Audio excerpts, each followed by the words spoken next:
বাংলাদেশের হিন্দুরা অত্যাচারিত হলে তৃণমূল মুখ খোলে না। তৃণমূল চিরদিনই চুপ থাকে। তাদের ভোট ব্যাংকের চিন্তা আছে, কিন্তু বিজেপি ভোট ব্যাংকের কথা পরে ভাবে।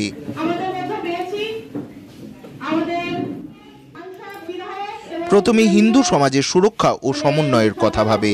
বাংলাদেশের ইস্কনের সন্ন্যাসী স্বামী কৃষ্ণ দাসের গ্রেপ্তারি নিয়ে তৃণমূলের অবস্থান প্রসঙ্গে বুধবার বেলায় পূর্ব বর্ধমান জেলার পূর্বস্থলী 2 নম্বর ব্লকের দলীয় বৈঠকে হাজির হয়ে এমনটাই মন্তব্য করলেন বিজেপির কেন্দ্রীয় কমিটির সভাপতি দিলীপ ঘোষ।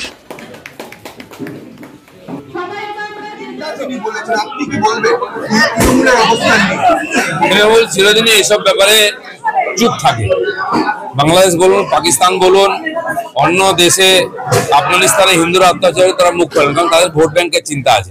আমরা ভোট ব্যাংক পরে ভাবি, হিন্দু সমাজের সুরক্ষা সম্মানের ব্যাপারটা আমাদের প্রথম। তাই বাংলাদেশে হিন্দুদের উপর যে অত্যাচার হয়েছে আমরা আগেও নিন্দা করেছি, সরকারও করেছি, এখনো করছি, এবং সেখানকার হিন্দুদের সঙ্গে বিজেপি আছে।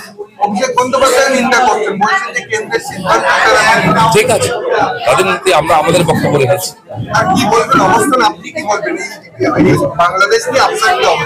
বললাম তো, বিজেপির অবস্থান যেটা, আমি আলাদা অবস্থান নেই। এর আগে আমি যখন প্রেসিডেন্ট ছিলাম, আমরা মিছিল বার করেছিলাম কলকাতায় যখন অত্যাচার হয়েছিল এর বিরুদ্ধে। আমি বলেছিলাম যে সমঝোতা এক্সপ্রেস বন্ধ করবো, মৈত্রী এক্সপ্রেস বন্ধ করবো, বাস গাড়ি সব বন্ধ করে দেবো। খাবে দাবে আমাদের মধ্যে মারপেটা হতে পারে না। কিন্তু যেটা ঘটছে এটা বাংলাদেশের জন্য ভালো নয়। হিন্দুরা তো ওখানে দয়ায় বেঁচে আছে। বাংলাদেশের ভবিষ্যৎ অন্ধকার হয়ে যায়। কিছু মৌলবাদী অশিক্ষিত লোক তারা দাপটে চালিয়ে বেড়াচ্ছে। যতদিন হাসিনা ছিলেন তার সরকার চেষ্টা করেছে প্রোটেকশন দেওয়ার, কিন্তু আজ তো ওখানে কোনো সরকারই নেই। খুব দুর্ভাগ্য এটা। আর আমাদের পরিস্থিতি দেশে এরকম অব্যবস্থা হয় তাহলে আমাদেরও চিন্তা হয়।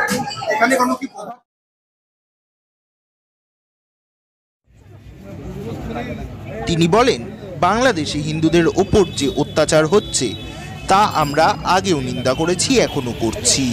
তার দাবি, বাংলাদেশের হিন্দুদের সঙ্গে বিজেপি আছে। তার কথায় যেটা ঘটেছে বাংলাদেশের জন্য ভালো নয়। হিন্দুরা ওখানে দয়ায় বেঁচে আছে। বাংলাদেশের ভবিষ্যৎ অন্ধকার হয়ে যাচ্ছে। বাংলাদেশের ইউনূস সরকারকে এক হাত নিয়ে বলেন, কিছু মৌলবাদী অশিক্ষিত লোক ওখানে দাপট চালিয়ে যাচ্ছে, কারণ ওখানে কোনো সরকার নেই। খুবই দুর্ভাগ্য। আমাদের পড়োশি দেশে এরকম অপব্যবস্থা থাকলে আমাদেরও চিন্তা। দেখা যাক ভবিষ্যৎ বলবে। মুর্শিদাবাদের তৃণমূল বিধায়ক ভরত প্রধান, তাকে শৃঙ্খলা ভঙ্গের অভিযোগে সাসপেন্ড করা হয়েছে। 3 দিনের মধ্যে বৈঠক চেয়েছে তৃণমূল দল। দেখুন, টিএমসি কাকে কখন বার করে দেয়, কাকে ঢুকিয়ে নেয়, তাদের অল ইন্ডিয়া জেনারেল সেক্রেটারি, তাদের স্পোক্সম্যান, কে কখন বাদ যায়, কে আসে, এটা আমরা বুঝতেও পারি না।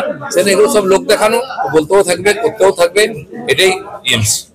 মুখ্যমন্ত্রী নৈহাটিতে বড় মন্দিরে 10 লক্ষ টাকা দিচ্ছে, এছাড়াও আরো একটা মন্দিরে সংস্কার করবে। যে মন্দিরগুলো ভেঙে দিচ্ছে, ভগ্নাবশেষ হয়ে যাচ্ছে, সেগুলো কোনো ওনারা সহযোগিতা করছেন না। রিপেয়ারিং করুন। উনি দীঘাতে জগন্নাথ মন্দির তৈরি করছেন, ভালো কথা। এখানকার মূল সংস্কৃতি, হিন্দু সংস্কৃতি সভ্যতা আক্রান্ত, ধ্বংস হয়ে যাচ্ছে, তাকে বাঁচানোর দায়িত্ব সরকারের আছে। কি বলবেন, মন্দির আগে হওয়া উচিত ছিল। আপনি মসজিদ বানিয়ে দেবেন, ওয়াকফ বোর্ডের জন্য লড়াই করবেন। হিন্দুরা কি অপরাধ করেছে? হিন্দুদের ধর্ম সংস্কৃতি সম্মান নেই।